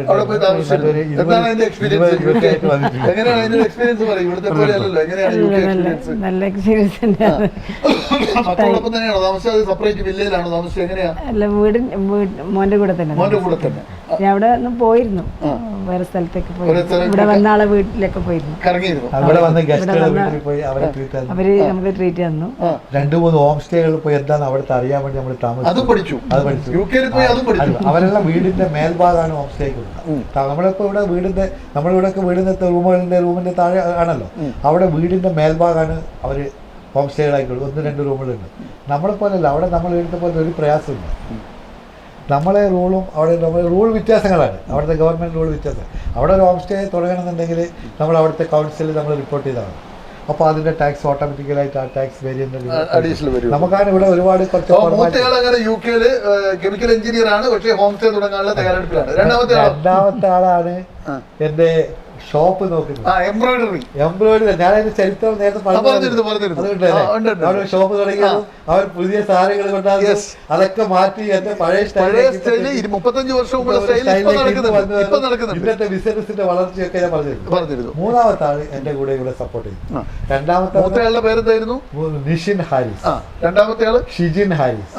3ാമത്തെ ആള് റോഷൻ ഹാരിസ്. ഈ 2ാമത്തെ ആളും എൻ്റെ ഈ ഇതിനോട് അവനും ഭയങ്കര ഇൻട്രസ്റ്റ് ആണ്. അവനും ഇപ്പോൾ വിദേശികളൊക്കെ വന്നു കഴിഞ്ഞാൽ നേരെ അവിടെ പോയി കഴിഞ്ഞാൽ ഡ്രസ്സുകൾ, വിദേശികൾ ഇവിടെ പോകുമ്പോൾ എല്ലാ ആളുകളും 5-10 ഡ്രസ്സ് എടുത്തിട്ടാണ് പോവുക. അവിടെ എൻ്റെ അടുത്ത് കഴിഞ്ഞ 5 വർഷമായിട്ട് വരുന്ന ഒരു യോഗ ഗ്രൂപ്പിൻ്റെ ഒരു ലീഡർ, കാനഡയിലേക്കുള്ള ഒരു യോഗ ഗ്രൂപ്പിൻ്റെ ലീഡറുണ്ട്. അവർ ഇപ്പോഴും എനിക്ക് ഫോട്ടോ അയക്കും. അവർ ടൗണിലുള്ള എല്ലാ വീട്ടിൽ പോകുമ്പോൾ എൻ്റെ നമ്മളിവിടുത്തെ മാക്സി ആയിരുന്നു, പുതിയ എംബ്രോയിഡറി ചെയ്ത മാക്സി. ഏത് ഭാഗത്ത് പോയാലും ഓരോ ഫോട്ടോ ഉണ്ട് മാക്സി. നിങ്ങൾ എംബ്രോയിഡറി നമ്മളിവിടെ നേരത്തെ 25 വർഷം മുമ്പ് നിങ്ങളാണ് എംബ്രോയിഡറിക്ക് 35 വർഷം മുമ്പ് കണ്ണൂരിൽ എംബ്രോയിഡറിക്ക് തുടക്കം കുറിക്കുന്നു. അതിനുശേഷം 1/4 നൂറ്റാണ്ട് മുമ്പ് ഹോം സ്റ്റേ 2ാമത്തെ ആള് നിങ്ങളാണ് അല്ലെ കണ്ണൂർ ജില്ലയിൽ. വേറെ എന്തൊക്കെ കാര്യങ്ങൾക്ക് തുടക്കം കുറിച്ചത്? എനിക്ക് തോന്നുന്നു സ്ത്രീകളുടെ കൂട്ടത്തിൽ എംബ്രോയിഡറി പഠിക്കാൻ പോയ ഒരു പുരുഷൻ നിങ്ങളായിരിക്കും. കാരണം ഒരു സ്ത്രീകളുടെ കലയായിട്ടില്ലേ അത് കണ്ടിരുന്നത്? നേരത്തെ ടൈലറിങ്ങും ഈ എംബ്രോയിഡറി ഒക്കെ സ്ത്രീകളുടെ കലയായി അല്ലേ? അത് നിങ്ങൾ ആ കാലത്ത് പഠിക്കാൻ പോയി അല്ലേ? നിങ്ങൾ ഇതെന്തെങ്കിലും പഠിച്ചിട്ടുണ്ടോ? സ്കൂള് കഴിഞ്ഞപ്പോഴേ എന്റെ വീട്ടിന്ന് വീട്ടിന്ന് എന്റെ ഉമ്മൊക്കെ ചെയ്യും. ഇതേ ഈ പറഞ്ഞ കാര്യങ്ങളൊക്കെ എല്ലാം ശരി തന്നെയാണോ?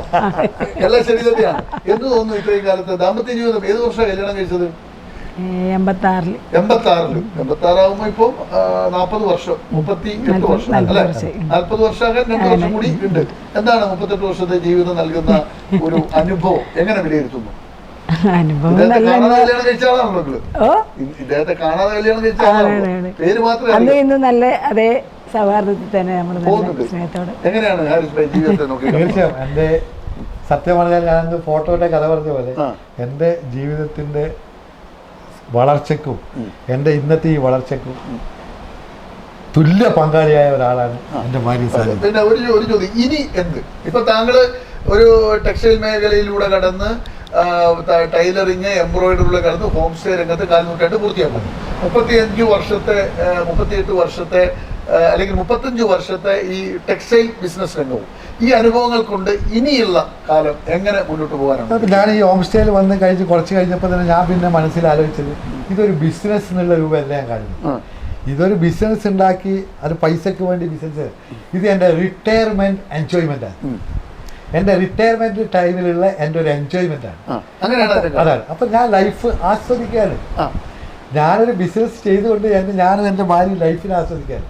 പല രാജ്യങ്ങളിലുള്ള ആളുകൾ വരുന്നു, അവരോട് ഇടപഴകുന്നു, അവരോട് സംസാരിക്കുന്നു, അവരെ കുറേ അറിവുകൾ ഇപ്പോഴും നമുക്ക് കിട്ടുന്നു. അപ്പോൾ അത് തന്നെ എൻ്റെ മരണം വരെ ഇതിനെ ഇതുപോലെ നിലനിർത്തി കൊണ്ടുപോകുന്നതാണ്. എൻ്റെ മക്കൾക്കൊക്കെ ഭയങ്കര ഇൻട്രസ്റ്റാണ്. ഇത് മാറി നിങ്ങൾ പറഞ്ഞ പോലെ പുതിയ സ്റ്റൈലിലേക്ക്, പുതിയ ഇന്നത്തെ റിസോർട്ടോ മറ്റുള്ള സ്റ്റൈലിലേക്ക് കൊണ്ടുവരാനുള്ള ആഗ്രഹം എൻ്റെ ആഗ്രഹം ഇതേപോലെ കൊണ്ടുപോകണം. നമ്മുടെ സമയം തീർന്നിരിക്കുകയാണ്. സക്സസ് സ്റ്റോറി ഒരു വെറൈറ്റി ജീവിതത്തിലൂടെയാണ് കടന്നുപോയത്. കാരണം മനുഷ്യർ എന്തിനോടൊക്കെ ആഗ്രഹങ്ങൾ തോന്നിയാൽ അതിൻ്റെ പിറകെ അങ്ങനെ സഞ്ചരിച്ചാൽ നമുക്ക് അച്ചീവ് ചെയ്യാൻ പറ്റും. നമ്മൾ സാധാരണ മുൻകാലങ്ങളിലൊക്കെ നമുക്കുണ്ടായിരുന്ന ഒരു കാഴ്ചപ്പാട് എന്താ, നന്നായി പഠിക്കുക, നല്ല ജോലി നേടുക എന്നുള്ളതാണ് ഒരു ശരാശരി മലയാളിയുടെ മനസ്സിലുണ്ടായിരുന്ന ഒരു പഴയകാല ചിന്ത. പക്ഷേ അന്ന് ഒരു 40 വർഷം മുമ്പ് അല്ലെങ്കിൽ 38 വർഷം മുമ്പ് വേറിട്ട വഴികളിലെ പ്രവാസിയാകാൻ പോയി, 1 വർഷം കൊണ്ട് തിരിച്ചു വന്നു, പിന്നെ വേറിട്ട വഴികളിലൂടെ സഞ്ചരിക്കുക, സ്വന്തമായിട്ട് എംബ്രോയിഡറി പഠിക്കുക, എന്നിട്ട് 200 പേർക്ക് ആ കാലത്ത് തൊഴിൽ നൽകുക, പ്രത്യക്ഷമായും പരോക്ഷമായും. പിന്നീട് ഹോം സ്റ്റേ എന്ന ആശയം നെഞ്ചിലേറ്റുക, അത് നല്ല നിലക്ക് 25 രാജ്യങ്ങളിലുള്ള മനുഷ്യരുമായി സൗഹൃദം സ്ഥാപിച്ച് നല്ല നിലക്ക് കൊണ്ടുപോവുക. ഈ എപ്പിസോഡ് പ്രേക്ഷകരെ നിങ്ങൾക്കൊരു പാഠമാണ്. നിങ്ങളുടെ വീട്ടിലും ഉണ്ടാകും ഒരു മുറി നിങ്ങൾക്ക് മാറ്റിവെക്കാം അതിഥികൾക്കായി. അതിലൂടെ നിങ്ങൾക്ക് സാമ്പത്തികമായ സ്വയം പര്യാപ്തത നേടാം. ഇപ്പോൾ പല വീടുകളും ഒഴിഞ്ഞു കിടക്കുകയാണ്. പ്രായമായ മാതാപിതാക്കൾ മാത്രമേ പല വീടുകളുള്ളൂ. നിങ്ങൾക്ക് അവിടെയൊക്കെ നിങ്ങൾക്ക് ആരെ സ്വീകരിക്കാം? അതിഥികളായി നമുക്ക് മനുഷ്യരെ, വിദേശികളും സ്വദേശികളുമായ ആളുകളെ നമുക്ക് സ്വീകരിക്കാം. അങ്ങനെ സ്വന്തമായി സമ്പാദിക്കാനുള്ള പുതിയ വഴികൾ, വലിയ സാധ്യതയാണ് കേരളത്തിൽ അങ്ങോളം ഇങ്ങോളം ഉള്ളത്. അതുകൊണ്ട് തന്നെ ഈ എപ്പിസോഡ് ജീവിതത്തിൽ മനുഷ്യർക്ക് പാഠമാക്കാനും പഠിക്കാനുമായി സമർപ്പിക്കുകയാണ്. സക്സസ് സ്റ്റോറിയിലേക്ക് ഇത്രയും വിലപ്പെട്ട സമയം നമുക്ക് വേണ്ടി ചിലവഴിച്ച ഹാരിസിനും പ്രിയപ്പെട്ട ജീവിത പങ്കാളി സാജിദയ്ക്കും സക്സസ് സ്റ്റോറിയുടെ നന്ദി, നമസ്കാരം. ഒപ്പം പ്രേക്ഷകർക്കും സക്സസ് സ്റ്റോറിയുടെ നന്ദി, നമസ്കാരം.